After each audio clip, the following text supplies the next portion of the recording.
मैं अपनी बात कहने के लिए मन में बहुत आहत था। मेरी बात सुनने का कोई मंच नहीं था।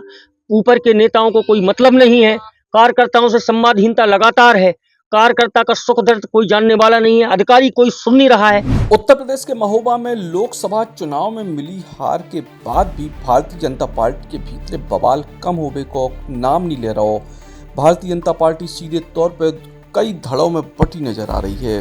कार्यकर्ताओं को उचित सम्मान न मिलने और उन पर हो रहे उत्पीड़न को लेकर आहत भारतीय जनता पार्टी के युवा मोर्चा के कई नेता कल देर रात पार्टी कार्यालय के बाहर ही धरना पर बैठ गए और खुल्लम खुल्ला अंतर कलह सामने आ गई जिला में भारतीय जनता पार्टी की। देर रात भारतीय जनता पार्टी कार्यालय के सामने से विरोध की जो तस्वीरें सामने आई उनको लेकर जिले के भीतर भाजपा कार्यकर्ताओं के बीच आपसी मनमुटाव और विरोध खुल के सामने आ गया। पिछले कुछ टाइम से भाजपा कार्यकर्ताओं पर उत्पीड़न के मामले में उचित कार्रवाई न होने से कार्यकर्ताओं में नाराजगी है, तो पार्टी में संगठन और सरकार के कार्यक्रमों में भी सम्मान न मिलने को लेकर पार्टी के जिला नेतृत्व पर कई आरोप लग रहे हैं और यही वजह है कि लोकसभा चुनाव में भारतीय जनता पार्टी के प्रत्याशी को हार को सामना करना पड़े और अब एक बार फिर से जो बवाल जारी है। जिला नेतृत्व द्वारा कार्यकर्ताओं को उचित सम्मान और उत्पीड़न के मामलों में न्याय न दिलाने को आरोप लगाते हुए भाजपा युवा मोर्चा के कार्यकर्ता पंकज तिवारी समेत कई लोग भाजपा कार्यालय के भीतर धरने पर बैठ गए। पिछले 22 सालों से पार्टी की सेवा करने वाले जमीनी नेता पंकज तिवारी के कार्यालय के बाहर धरने पर बैठते ही साथ जिला नेतृत्व में हड़कंप मच गया। बात परसों की है। पिछला वर्ग मोर्चा के मंत्री जी आए थे सर्किट हाउस में। मैं जब वहां गया तो जब भी हमारे जिले के पूर्व अध्यक्ष रहे हैं, जितेंद्र जी हो, चाहे माननीय सांसद पुष्पेंद्र जी हो, चाहे जितेंद्र जी एमएलसी साहब हो, जब भी जाते हैं तो वरिष्ठ कार्यकर्ताओं कहते हैं कि आइए आप बैठिए। और उन कार्यकर्ताओं में इतना अनुशासन नहीं कि किसी वरिष्ठ कार्यकर्ता की हमको उठना है। ये भी देखा, मंच पर भी देखा, हर तरह से कार्यकर्ता निराशा पर। दूसरा, अभी कार्यकर्ताओं में बस पे हमला हुआ था। मोदी जी की रैली के बाद हमारी बस जा रही थी भाजपा कार्यकर्ताओं की, उस पे कार्यकर्ताओं के साथ हमला हुआ। उसमें जो ठोस कार्रवाई पुलिस के द्वारा होनी चाहिए नहीं हुई।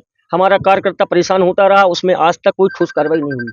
दूसरा, किलौआ के एक शक्ति केंद्र के ऊपर जानलेवा हमला हुआ, 307 का मुकदमा दर्ज हुआ और उसका बाद में हमने सुना है कि 151 में उसका चालान कर दिया गया। ये दूसरी घटना है।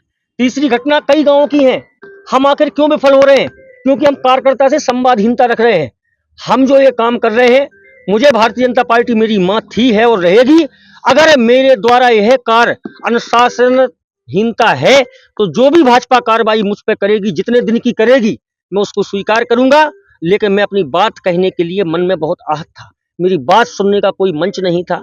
ऊपर के नेताओं को कोई मतलब नहीं है। कार्यकर्ताओं से संवादहीनता लगातार है। कार्यकर्ता का सुख दर्द कोई जानने वाला नहीं है। अधिकारी कोई सुन नहीं रहा है। लेकिन हम लोग ये नहीं करेंगे। मैं कार्यकर्ताओं की उपेक्षा ही वजह है। उपेक्षा और जिले पर नियंत्रण ना कर पाना, अधिकारियों के द्वारा जिस तरह से आम जनमानस को चक्कर लगवाए जाते हैं, कुछ अधिकारियों द्वारा जिस प्रकार से जिले का वातावरण है, आप जिले के वरिष्ठ पत्रकार छुपा नहीं है। मैं एक कार्यकर्ता होने के नाते एक जनपद का जिम्मेदार नागरिक हूं। नगर की स्थिति क्या है, जनपद की स्थिति क्या है, जनपद में क्या चल रहा है।